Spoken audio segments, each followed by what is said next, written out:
Assalamualaikum warahmatullahi wabarakatuh. Bismillah, alhamdulillah, wassalatu wassalamu ala rasulillah wa ala alihi wa ashabihi wa man tabi'ahum bi ihsan ila yaumil qiyamah, amma ba'du. Anak-anakku sekalian, kelas 10 baik IPA, IPS ataupun agama, kembali kita akan melanjutkan pelajaran Qawaidul Fiqih, di mana pelajaran yang lalu telah disampaikan bahwa di dalam pasal pertama ini, di dalam pasal pertama pelajaran Qawaidul Fiqih adalah membahas tentang 5 dasar kaidah, 5 dasar kaidah yang menjadi rujukan dari segala persoalan ilmu fikih.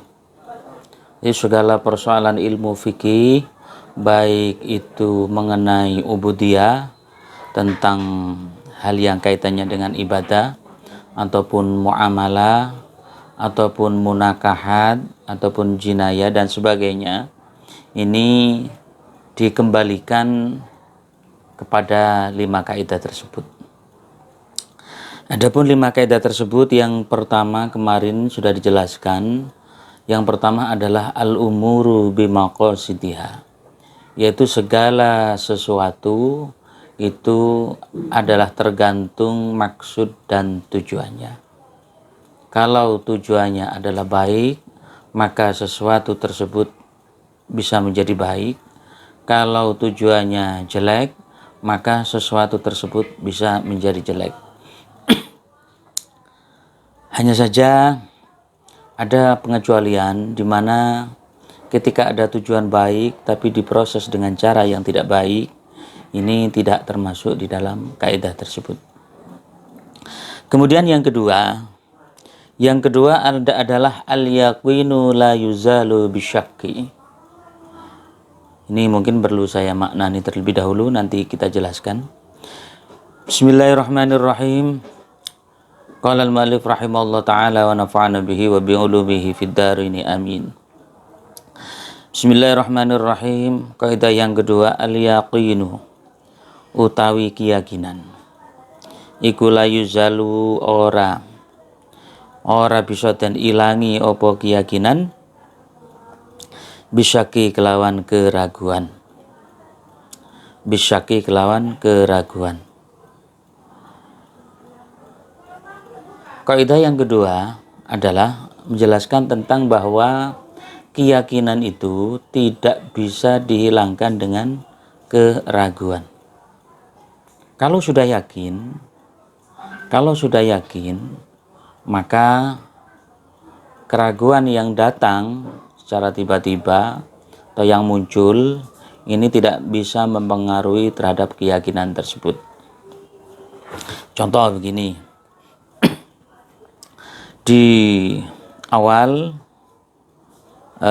kita mau berangkat sekolah, contohnya umpama kita sudah ambil wudhu, setelah mandi kita ambil wudhu, kemudian berangkat ke sekolah, yakin bahwa dia telah melakukan wudhu.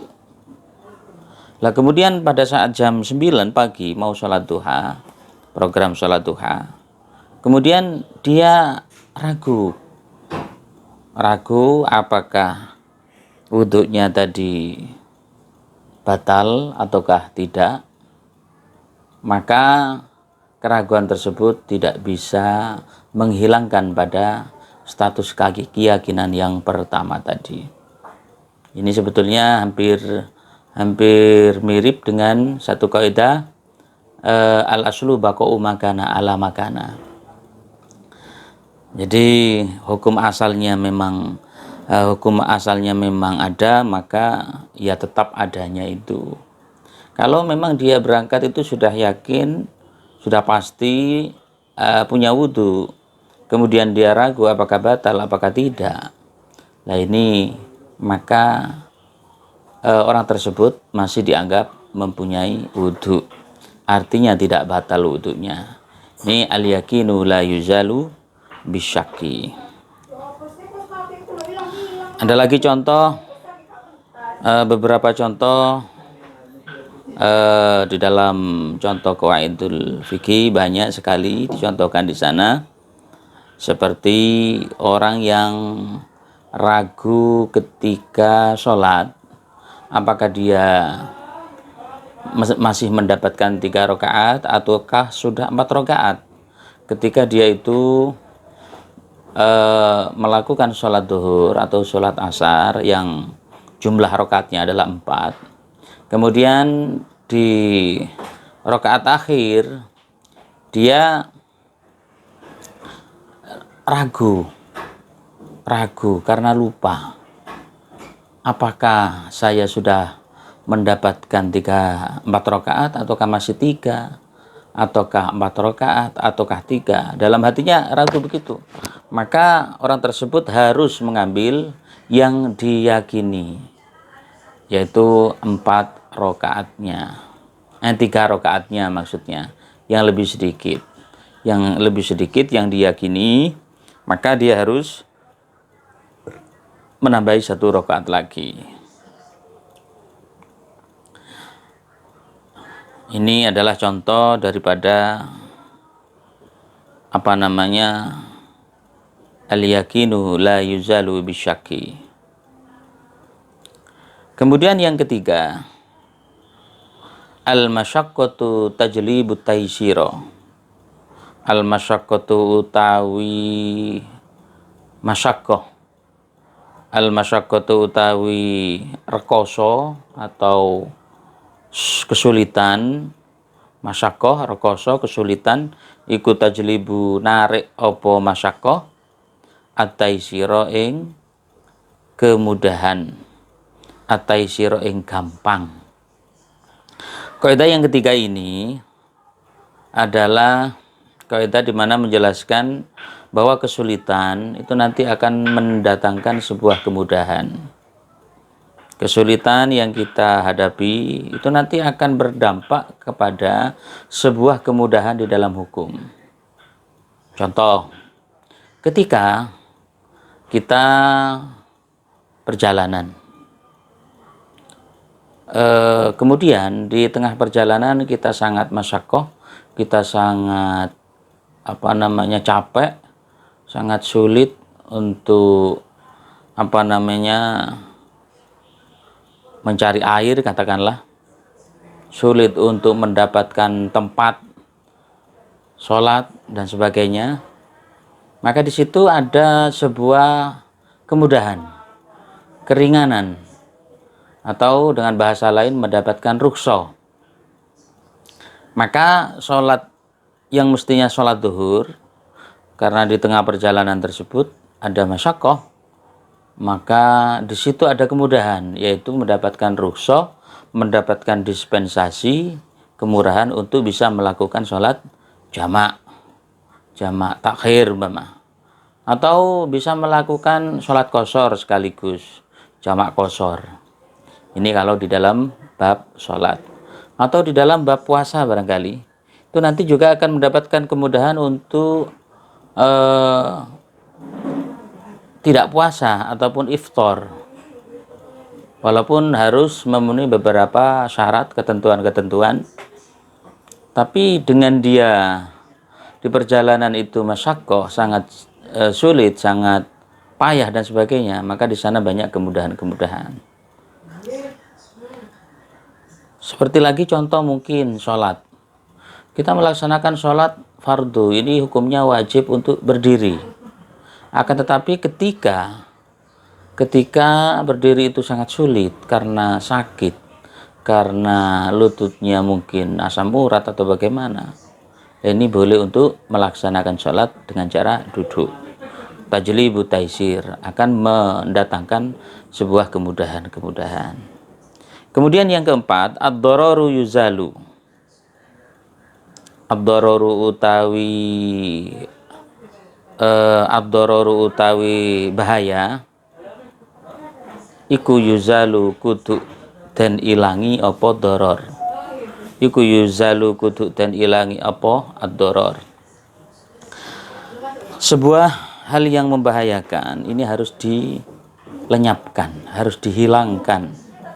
Dengan kaidah ad-dararu yuzalu ini bisa kita aplikasikan, kita terapkan kepada kehidupan, di mana kita ketika melakukan sesuatu yang berdampak darar atau berbahaya, maka tidak usah dilakukan atau harus dihilangkan. Harus dihilangkan. Contoh kecil mungkin. Ketika di tengah jalan itu ada polisi tidur, di mana polisi tidurnya itu terlalu tinggi, sehingga ketika orang berjalan di situ, apalagi dengan kecepatan tinggi, maka dia akan berbahaya. Akan jatuh, akan celaka dan sebagainya. Maka polisi tidur ini wajib dihilangkan. Harus dihilangkan karena membahayakan orang lain. Itu salah satu contoh, dan masih banyak contoh-contoh yang lain. Yang kelima, al-adatu muhakkamatun. Al-adatu utawi kebiasaan, utawi adat, lumrah kebiasaan iku muhakkamatun kena den dadekaken hukum. Iku muhakkamatun kena den dadekaken hukum. Adat kebiasaan ini bisa dijadikan sebuah hukum. Malam yukhalifus syar'a. Jadi adat dan kebiasaan ini bisa dijadikan hukum itu kalau memang tidak bertentangan dengan syariat agama Islam. Kalau bertentangan dengan syariat agama Islam, maka kebiasaan itu tidak bisa dijadikan sebuah hukum.